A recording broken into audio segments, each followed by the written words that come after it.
मित्रों नमस्कार। आज मैं कर्नाटक में जो हो रहा है उसके बारे में आपके सामने आपके समक्ष कुछ बोलना चाहता हूं, कुछ फैक्ट्स रखना चाहता हूं आपके सामने। आप जानते ही हैं कि 27 फरवरी को जब राज्यसभा का इलेक्शन हुआ था और वहां पर कांग्रेस प्रेसिडेंट मल्लिकार्जुन खड़गे के पॉलिटिकल सेक्रेटरी नासिर हुसैन जी का जब रिजल्ट आया था और वो भी विधानसौधा कर्नाटक के इतिहास में केंगल हनुमंतಯ್య जी के बनाया हुआ एक डेमोक्रेसी के एक बड़ा सिंबल है विधानसौधा। बहुत ब्यूटीफुल बिल्डिंग है। उस बिल्डिंग के अंदर इस रिजल्ट के बाद नासिर हुसैन के फॉलोअर्स, सपोर्टर्स जो भी कहें, ने पाकिस्तान जिंदाबाद का नारा लगाया।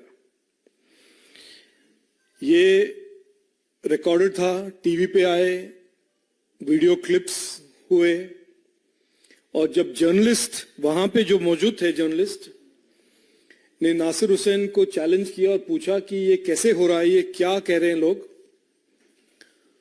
उन्होंने कभी डिनाई नहीं किया और ये कैमरा पे है।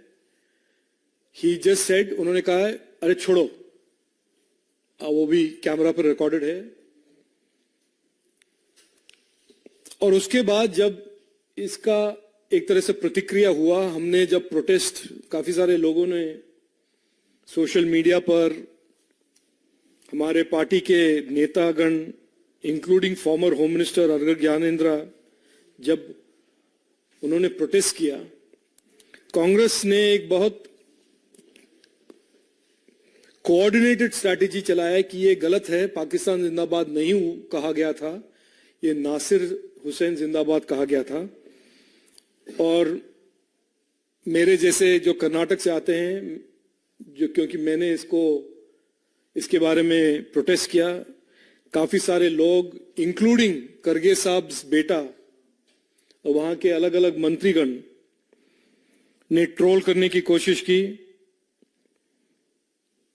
कहा गया था कि हम झूठ बोल रहे हैं, this is wrong, this is fake news, despite the fact कि इतने सारे वीडियो क्लिप्स थे जहां पे स्पष्ट पाकिस्तान जिंदाबाद का नारा रिकॉर्ड हुआ था। केस फाइल हो गया, FIR against persons unknown was filed by the police. और जब डैमेज कंट्रोल करने के लिए निकले कांग्रेस, ये एक स्पिन दिया गया कि हम फेक न्यूज कर रहे हैं और ये हुआ ही नहीं था। और फॉरेंसिक साइंस लेबोरेटरीज ने अभी कंफर्म कर लिया है और स्पष्ट रूप से कहा है कि उस वीडियो में पाकिस्तान जिंदाबाद का जो नारा लगाया गया था वो सही है, वो ऑथेंटिक है और वहां पे नारा लगाया गया था।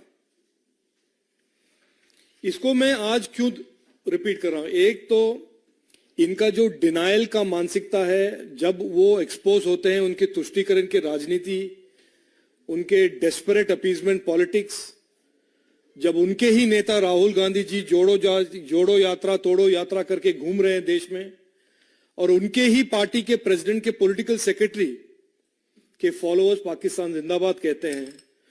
और फिर जो कल हुआ आपने देखा, बॉम्ब एक्सप्लोजन व्हाइटफील्ड में, जो आईटी कम्युनिटी का एक एपिसेंटर है, और उस बॉम्ब एक्सप्लोजन के बाद deputy chief minister of Karnataka कहते हैं नहीं गैस सिलेंडर एक्सप्लोड हुआ है, और फिर कहते हैं नहीं बिजनेस राइवलरी है। और आज हमने कमिश्नर ऑफ पुलिस को रिक्वेस्ट भी किया है और चीफ मिनिस्टर कर्नाटका को भी रिक्वेस्ट किया है कि आप अपने मंत्रियों को इस इन्वेस्टिगेशन को कॉम्प्रोमाइज करने का जो उनका साजिश है, उनका जो एफर्ट है, उस पर रोक करें ताकि हम सीधी तरह से इन्वेस्टिगेट करें कि ये जो पाकिस्तान जिंदाबाद का नारा लगाना और उसके बाद 2 दिन के बाद आईईडी फटना, और वो भी आईटी सेंटर व्हाइटफील्ड में फटना, इसका जो क्या कनेक्शन है। मैं अंत में यही कहूंगा भाई बहनों कि कर्नाटक के सरकार के आने के बाद, सिद्धरामैया डीके शिव कुमार के सरकार के आने के बाद वहां पे डेवलपमेंट तो हो गया है फुल स्टॉप। वहां पे इन्वेस्टमेंट्स हो गए हैं फुल स्टॉप। इलेक्ट्रिसिटी के दाम इंक्रीज हो रहे हैं।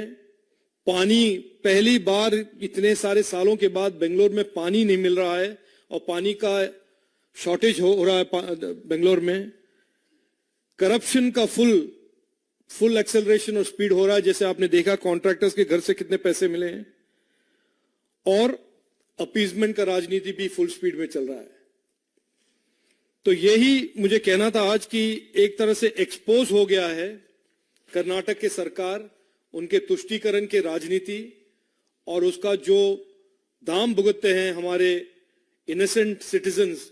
जो कल 5 लोग इंजर्ड हो गए थे श्री रामेश्वरम कैफे में, और उनके ही मंत्रीगण डेस्परेट अटेम्प्ट कर रहे हैं कि इसको किसी तरह से हम बिजनेस राइवलरी बोल दें या गैस सिलेंडर के को मान दें और इन्वेस्टिगेशन को किसी तरह से डीरेल करने की उनकी कोशिश है। आज मुख्यमंत्री सिद्धरामैया ने कहा कि मुझे और भी वीडियो देखने हैं before I confirm that is Pakistan जिंदाबाद।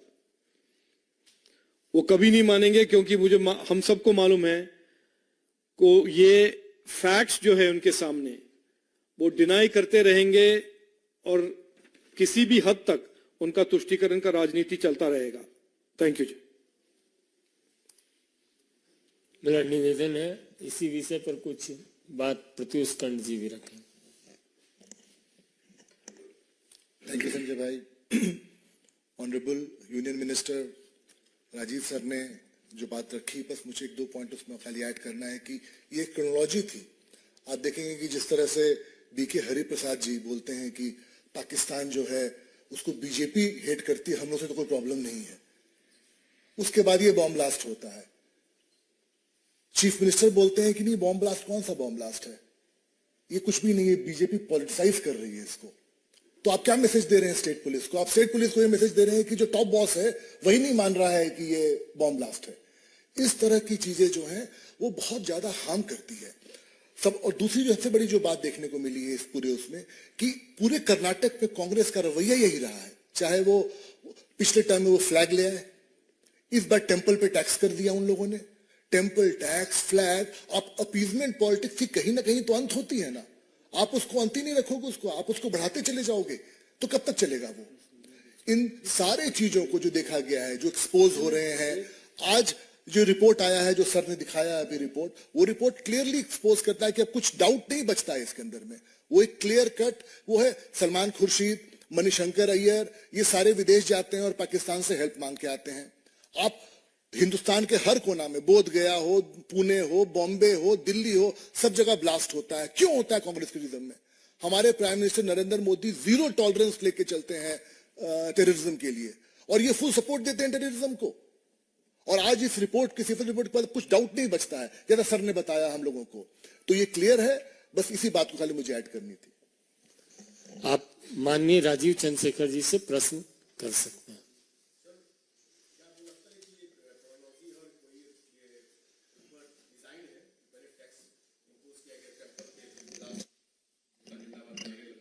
नहीं, देखिए ये तो हमारा काम है नहीं। ये तो इन्वेस्टिगेटिव एजेंसीज को जांच करना है कि कॉन्स्पिरेसी है क्या, इसके में लिंकेजेस हैं।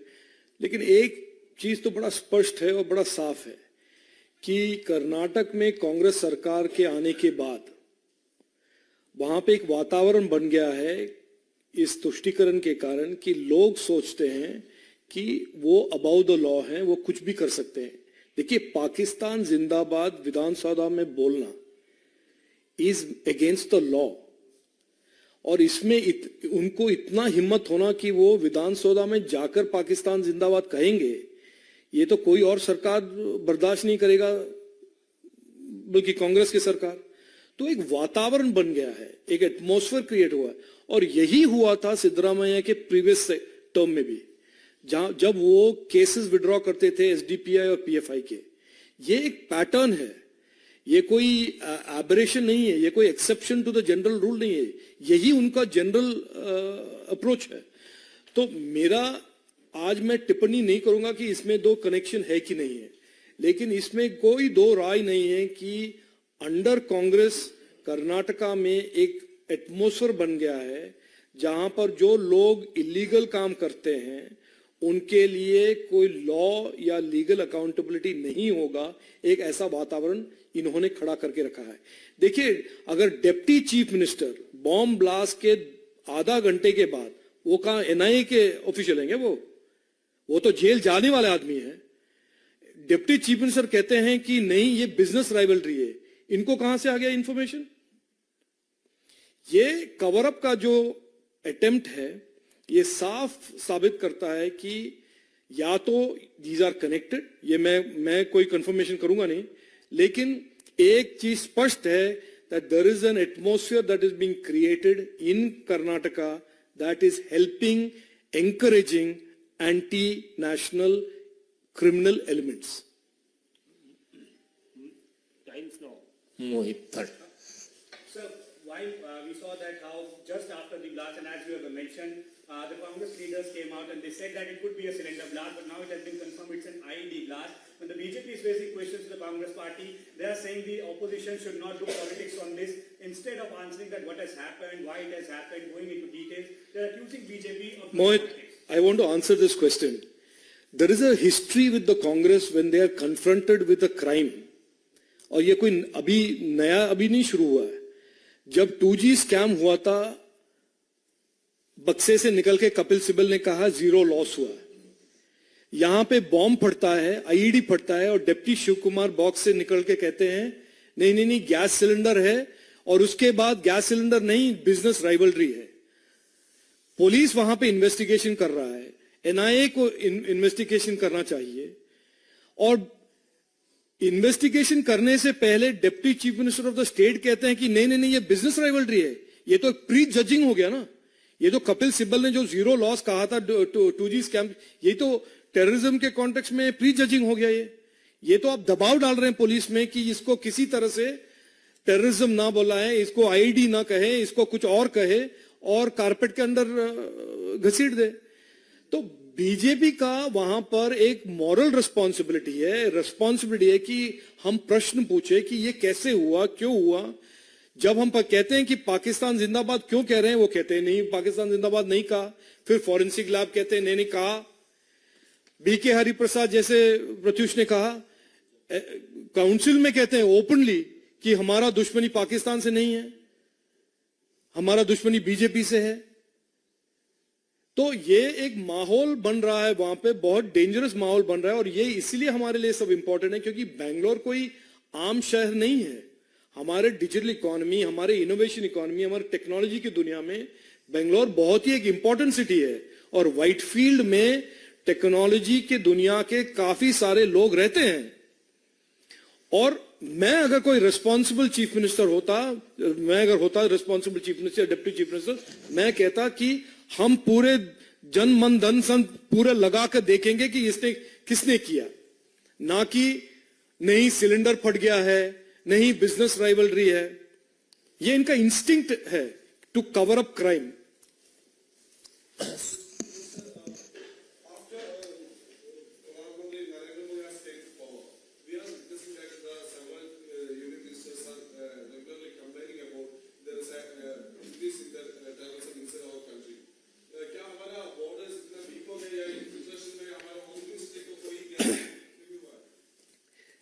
Now, I don't know how to answer this question because I am not complaining about anything. I don't know who you have heard who is complaining. This is a fact that has happened yesterday. There is a bomb that has exploded yesterday. 5 people have been grievously injured. There is a chief minister and a deputy chief minister who have tried to deny it is an IED. Now it is an IED. They have denied that Pakistan Zindabad slogans were raised. The FSL has confirmed it has been raised. हम ये आपके सामने रख रहे हैं और आप पूछ रहे हैं कि बॉर्डर पोरस है। ये मुझे दोनों इसमें कोई कनेक्शन दिख नहीं रहा है, लेकिन आपको नेशनल सिक्योरिटी के बारे में अगर हमसे बात करना है, हम आपके साथ बैठ के फैक्ट्स डेटा दिखाकर बताएंगे कि आज हमारा देश यूपीए के टाइम से बहुत ज्यादा सिक्योर है। ये मैं आंकड़े देकर आपको प्रूव कर सकता हूं। किसने किया वहां पर आईईडी, मैं तो प्रीजज नहीं कर रहा हूं कि पाकिस्तान से आया है या कहीं से आया है। मैंने कहा है कि एनआईए और पुलिस को वहां पे इन्वेस्टिगेट करना चाहिए, ना कि मैं डिप्टी चीफ मिनिस्टर बन के कहूंगा कि नहीं ये बिजनेस राइवलरी है। वही हम कह रहे हैं। I hope you understand. We are not accusing anybody of anything today, but we are certainly opposing the efforts of the deputy chief minister and the chief minister to push this under the carpet and pretend that this does not happen. That we will not allow. Whether it is a minister or a Karyakarta or the BJP, that certainly we will not allow. संतोष ठाकुर, लोकमत, अंतिम प्रश्न, Navbharat. Sir, just want to ask whether Centre is planning to transfer the case to the NIA because you said they are. No, I am not equipped to answer those questions. I am only today here as somebody who's deeply concerned about my city, Bengaluru, and I am deeply concerned at the efforts of this government in Karnataka to transform Bengaluru into something it is not. It is a safe city. It is a city with a lot of people go to work and create a lot of opportunities for other people, and it is not good today to see, for me or for anybody, to see Bengaluru being reduced to a city now where IEDs are going off and the government is helpless. So that is something that I am deeply upset about, angry about, and disappointed about, and it is something that I certainly don't want my city to be transformed into, which is a place where law and order becomes an issue. Sir, since you have said they are compromising the investigation, so what's the next step if you are not satisfied? You think they are compromising the investigation? देखिए, आप लोग भी media हैं, हम आप लोग से भी यही कह रहे हैं ना कि इसको आप इनको मत करने दीजिए। इनके ऐसे जो ग्लिब आंसर्स हैं कि पाकिस्तान जिंदाबाद कभी किसी ने नहीं कहा, 3 दिन के बाद वो सच बाहर आ जाता है। बॉम्ब फटता है, वो कहते हैं नहीं सिलेंडर फटा है, सच आ जाता है। आईडी फटा है, वो कहते हैं नहीं अभी हम देखेंगे, वो बिजनेस राइवलरी। कौन बिजनेस राइवलरी में आईडी कौन फोड़ता है? मैंने कभी नहीं सुना। पोस्ट करते हैं, गाली गलौज देते हैं, लेकिन आईडी कौन फोड़ता है? तो हमारा ये कहना है कि ये सब जो इश्यूज हैं काफी डिस्टर्बिंग है, और तुष्टीकरण की राजनीति का ये जो हद है ये बहुत ज्यादा पार हो रहा है। यही मुझे कहना था आज। बहुत बहुत धन्यवाद।